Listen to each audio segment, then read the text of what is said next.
హల్లెలూయా. ఈ దిన వాక్యము యోమ్ తెబరీం 2వ తారీఖు 12వ నెల 2024వ సంవత్సరం. ప్రభువు ఇస్తున్న చక్కటి మాట యోహాను సువార్త 8వ అధ్యాయం 12వ వచనం.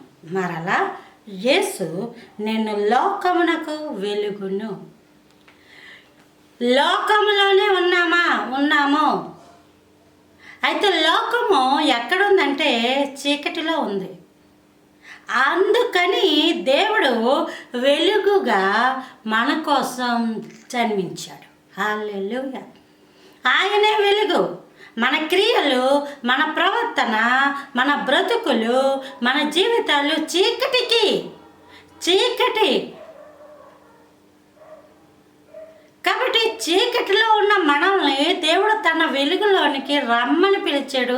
వెలుగులోనికి వెళ్ళడం అంటే యేసయ్యని సొంత రక్షకుడుగా అంగీకరించడమే. లోకంలో రెండు శక్తులు ఉన్నాయి. అది ఒకటి వెలుగు, రెండు చీకటి.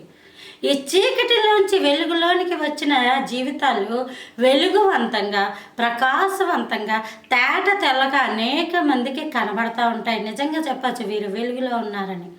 అదే చీకటిలో ఉన్నవాళ్ళు వారి యొక్క క్రియలు, వారి యొక్క కార్యకలాపాలు, వాళ్ళ యొక్క సెల్ ఫోన్, వాళ్ళ యొక్క మాటలు, వాళ్ళ యొక్క సంబంధాలు అన్నీ చీకటి రహస్యం. ఈ మాటలు ఎవరికి చెప్పుకో, ఈ పద్ధతులు ఎవరికి చెప్పుకో, ఈ సంబంధం ఎవరితోటి చెప్పకు అని ఇలాగా ఎంతో భయంకరమైన బ్రతుకులు బ్రతుకుతూ ఉంటారు. నీవు వెలుగుగా మారాలి. హల్లెలూయా. ఆ వెలుగు ఎక్కడ ఉందంటే దేవునిలో ఉంది. దేవుడే అంటున్నాడు నేను లోకమునకు వెలుగును. ఈ వెలుగును హెబ్రూలో ఓర్ అని అంటారు, గ్రీకులో ఫోస్ అని అంటారు. Praise the lord.